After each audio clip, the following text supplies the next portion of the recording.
Hi, welcome to Tame Service Station. Peter here. We're going to go through a few tips with you today on fuel efficiency. So I'm here with Henry.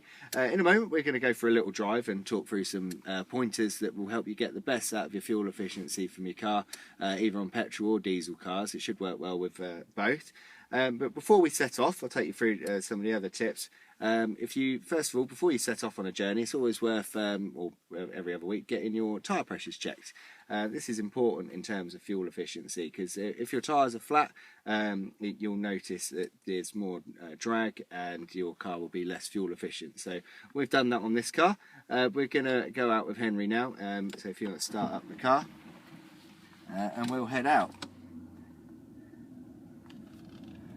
So one of the key things that you can do that helps with fuel efficiency is avoid pulling away on hills and things like that.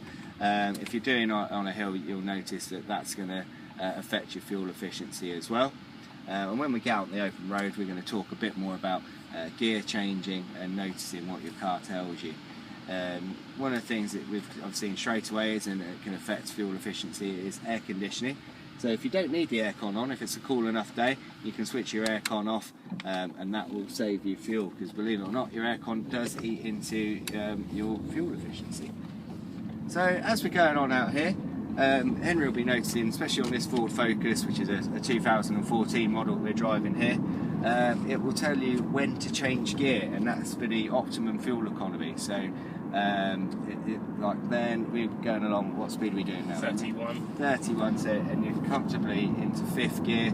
There's no engine strain on modern engines like this. They're designed to tell you that.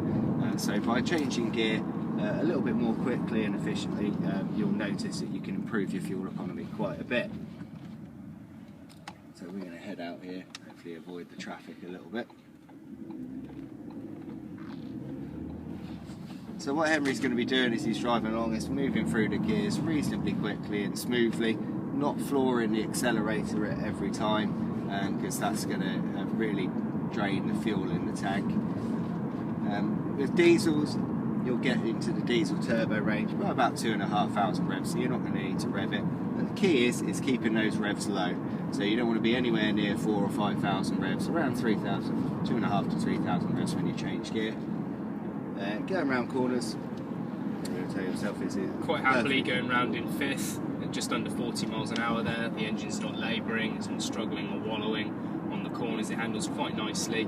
It's a common misconception. A lot of people think that the 5th and 6th gears are purely for motorway use or for speeds over 60 miles an hour. Not true in common cars. You can quite happily go 40 miles an hour plus in 6th gear at the moment. I'm quite happily motoring along at 48 in top gear, and you can expect excellent economy out of your car at that speed. Of course, your trip computer will always prompt you to change up gears, but it doesn't read the road ahead.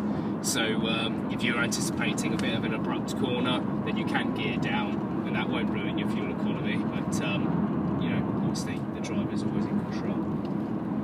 One of the key things you can do to help with fuel efficiency is to avoid traffic. So one of the things you want to be doing is trying to avoid driving through town centres where there's lots of speed humps, traffic where you're going to have to keep using stop and start, because what's going to happen there is every time you pull away, it's more acceleration, more using of the fuel that's going to be in the tank, and you will get very, very bad fuel economy on town driving where you're doing lots of stop-start driving.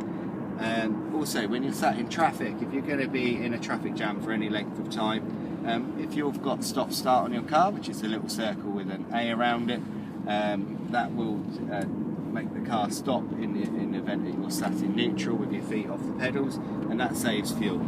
If you haven't got stop-start on your car and you're going to be sat still for more than a minute, flick the engine off. That will save you fuel as well. So I think that just about covers it, but there's lots of things you can do. Worth checking out our blog as well for more tips on driving and getting the most from your car. And we look forward to seeing you back at Tame Service Station soon.